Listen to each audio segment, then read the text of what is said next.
that scripture reading. As I said before, it's from Luke 24:13 through 27. On the road to Emmaus. Now that same day, two of them were going to a village called Emmaus, about 7 miles from Jerusalem. They were talking with each other about everything that had happened. As they talked and discussed these things with each other, Jesus came up and walked along with them, but they were kept from recognizing him. He asked them, "What are you discussing together as you walk along?" They stood still, their faces downcast. One of them, named Clopas, asked him, Are you the only one visiting Jerusalem who does not know the things that have happened there in these days?" "What things?" he asked. "About Jesus of Nazareth," they replied. "He was a prophet, powerful in word and deed before God and all the people. The chief priests and our rulers handed him over to be sentenced to death, and they crucified him. But we had hoped that he was the one who was going to redeem Israel. And what is more, it is the third day since all this took place. In addition, some of our women amazed us. They went to the tomb early this morning, but didn't find his body. They came and told us that they had seen a vision of angels who said he was alive. Then some of our companions went to the tomb and found it just as the women had said, but they did not see Jesus." He said to them, "How foolish you are, and how slow to believe all that the prophets have spoken. Did not the Messiah have to suffer these things and then enter his glory?" And beginning with Moses and all the prophets, he explained to them what was said in all the scriptures concerning himself. The word of the Lord. Thanks be to God.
Continuing the reading of the 24th chapter of Luke on the road to Emmaus, as they approached the village to which they were going, Jesus continued on as if he were going further. But they urged him strongly, "Stay with us, for it's nearly evening. The day is almost over."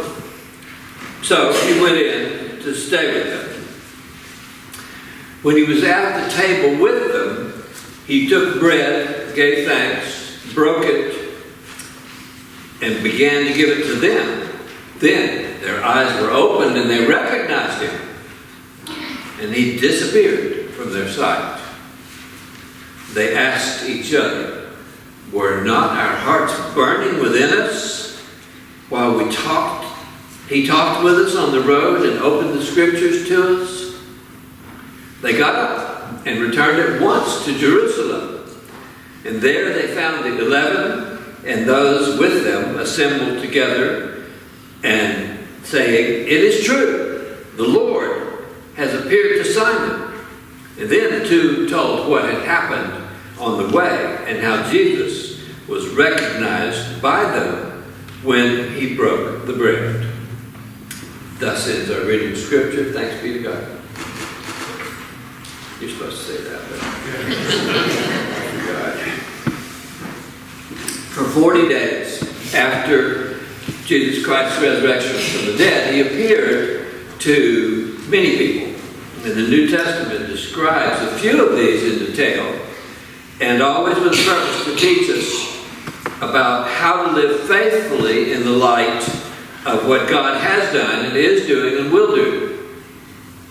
So let's think about these matters together and ask about these people that Luke describes, beginning by asking, who were they and why were they walking away from Jerusalem? It was the afternoon of the first Easter Sunday. Luke records that on that same day, two of those who had been among the group that morning nursing their hurts and sorrows, two of those who had listened to the women babbling something about the resurrection, two of those who had dismissed it all as nonsense, two of those had left the group and were walking toward Emmaus. Which two? Well, nobody famous. This is the only place Cleopas is mentioned, and his companion's not named at all. But that tells us something. These ordinary people were faithful but not famous. They were walking away from Jerusalem on the third day after Jesus was crucified. And to be sure, they were walking with heavy steps. After all, they'd probably been up all night, perhaps 2 all nights. They had decided they needed to get away for a while. Perhaps they had some friends in Emmaus, or maybe one of them lived there. Or maybe they simply wanted to put a little distance between themselves and the scene of their great disappointment. And the nearest road led to Emmaus. That little village toward which they walked is not on any modern maps. It lay a few miles outside of Jerusalem. But it doesn't matter that there's no modern town there, because each of us also goes to a place like Emmaus when we need to get away. Emmaus is wherever we go when we can't stand it any longer. We've had it up to here, and we need to get a better perspective on our life and get ourselves together again. So Emmaus is where we go to escape all the stresses and tensions and fears. It's a place of retreat, a place of healing, maybe a lake house, a golf resort, down at Gulf Shores. It could even be this sanctuary. It may be a lawn chair out in the backyard or a cup of coffee shared with your friends. Emmaus is whatever we do, wherever we go, to make ourselves forget. And these two certainly had a lot to forget. As they said, we had hoped that Jesus would be the one to redeem Jerusalem. They had Israel, forgive me. They dreamed big dreams, and now they wanted to forget. Their light had gone out. They wanted to put it behind them. And we know that experience too, don't we? So often our clear direction becomes clouded. Hank Williams, the author of so many country songs, once set the words, "I saw the light," to music. No more sorrows, no more doubt. Praise the Lord, I saw the light. But years later, deep in trouble with alcohol, Hank Williams stopped singing one day and cried out, "That's the trouble, I've lost the light." Emmaus is the place where you go when you've lost hope. We often talk here about Christ as the light of the world, but that doesn't mean Christians are always bathed in a rosy light. In one way, it happens to all of us that our problems overshadow us and our future looks dark and gloomy. You feel that way, right? Well, I do too, even though I don't physically feel sometimes bad, maybe when I'm reading the newspaper or watching the news. It all seems too difficult to handle, and I wander aimlessly, maybe taking some joy in the spring flowers. And that difficulty is much greater for people who have experienced personal loss. For people who are grieving over loved ones, all the more heavy and dark for people with a sense of personal failure or fear. Robert Frost responds to this difficulty with a poem, "Acquainted with the Night," which begins with the words, "I am acquainted with the night. I have walked out in rain and back in rain. I have outwalked the city's furthest light." So, Cleopas and his friend outwalked the furthest city light of Jerusalem. For in the violent crucifixion of their master, they'd run out of light. And they'd become acquainted with the night. And as they walked, they talked, as friends often do. Usually it's helpful to share these griefs and talk them out.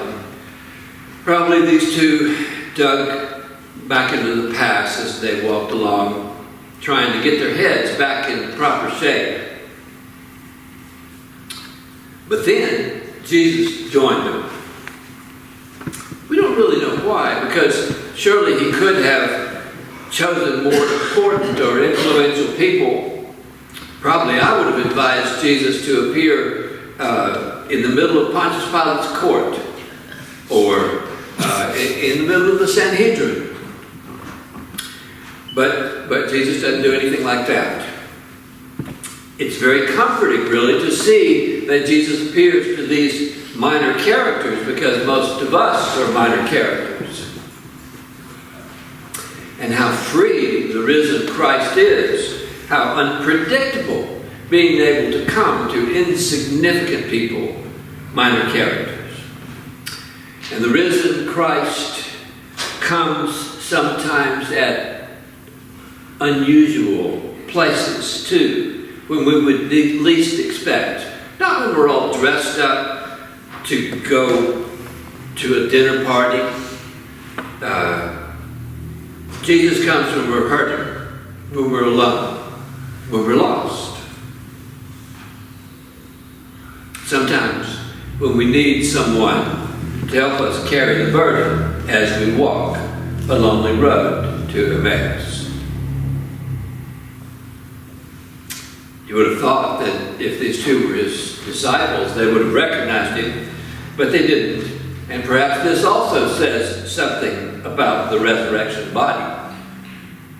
Every account of the risen Christ points to the mystery that he's the same and yet somehow different. But perhaps they didn't recognize him because they didn't really look. If you're like me, you can look at someone without really seeing them. You know what I mean? We rub shoulders, but maybe we don't rub hearts. Sometimes we get caught up so much in our own worries that we look at people without really seeing them. And maybe that's the way it was with Cleopas and his friend. They even engaged Christ in conversation about their concerns, but they didn't recognize him. And maybe we don't recognize the risen Christ who is walking beside us. I know sometimes when I'm walking alone down a lonely road, I don't recognize the Christ, but it's only due to my hard-heartedness, hard-headedness. Jesus Christ is watching and walking with me. And I know that to be true, even though I don't recognize him. So, it may be that's because Jesus comes to us in ways that we don't expect, disguised in the touch of a stranger's hand, of a kindness done by someone whom we cannot repay, a word from a friend. Jesus comes concealed, camouflaged in courtesy we take for granted every day. Well, in the course of their journey, the three people came to Emmaus, and Jesus made as if to go on further. But the other two prevailed upon him to stay for supper. And maybe that was common courtesy because the hour was late. But perhaps they also deeply wanted to continue the conversation with this man who was interpreting all of the scriptures so they could understand how Christ's suffering led toward Christ's glory in God. So they invited this stranger to supper and to spend the night. And according to Luke's gospel, as they sat around the supper table that night, Jesus was made known to them in the breaking of the bread. What do you suppose caused that recognition? Was it the way Jesus gave thanks? Was it a twist of his hand? They had not been in the upper room on that Lord's Supper institution night. But surely there were other occasions when Jesus led the devotion and supper. Whatever it was a simple thing. No fireworks display, no trumpets. Simple thing that happened in the breaking of the bread. So Christ comes to Emmaus, to these people in that way. Not with angel voices proclaiming, "He is risen," but as a stranger at the supper table, eating bread.